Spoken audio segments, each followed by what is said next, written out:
In the submission, I've listed a number of situations in which a rapid response unit would be of assistance. Compassion for offenders simply cannot outweigh the rights of victims. If we continue on this trajectory, we really do worry about the future of policing in Victoria. Victims are very much being considered in your questions, which is just terrific to see. One of the number one questions that I hear from victims is, why are offenders' rights prioritised over victims? We need decisions that are made that consider victims' rights and their recovery. What role do you think community policing plays in reducing recidivism and reducing crime? It's fundamentally the premise upon which policing should be built. But it is also something that we have walked away from increasingly. Our members have been deviated and moved into a task force model of policing. So are you saying that, rather than a fine, and certainly rather than incarceration, there would be, the fine would be considered compensation, would be going directly to the victims? Directly to the victims. I think the victim would gain some satisfaction from that, knowing that the person who had done them harm was required to pay them for their trouble rather than the state. And your submission advocates for a different approach to traffic offences for young people.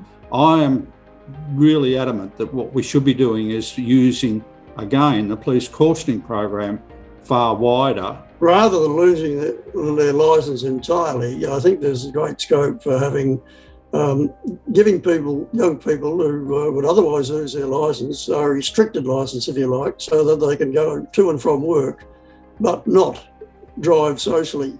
So many victims have said to me, my impact statement was redacted by the offender. And the trauma that creates. So I'm wondering what you see as possible ways in which those, certain reforms can change that so that they feel empowered.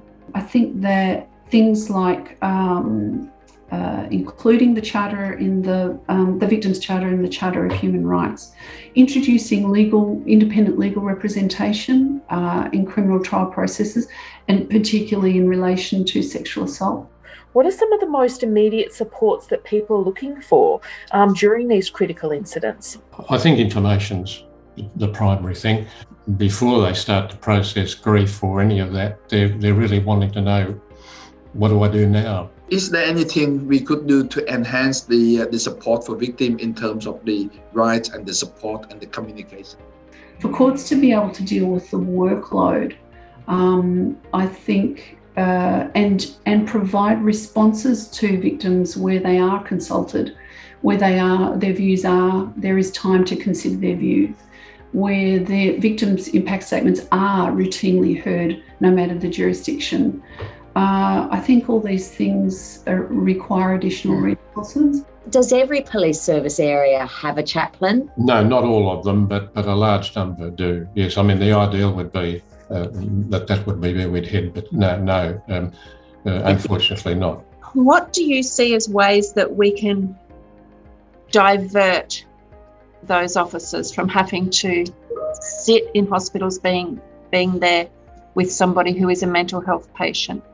Minimise those handover processes that exist in hospitals, enable police to quickly and expediently deliver people to places where they can receive care, but to invest and solidly invest in community and peer care in terms of mental health, to ensure that police aren't the people being called to help people in a health crisis, that clinicians are being called.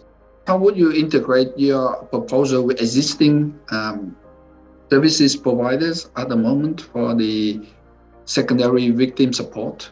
This unit would be made available to the police to ring up and say, look, we need some help with this. So it's not replacing the existing services, it's really complementing and supporting the existing services.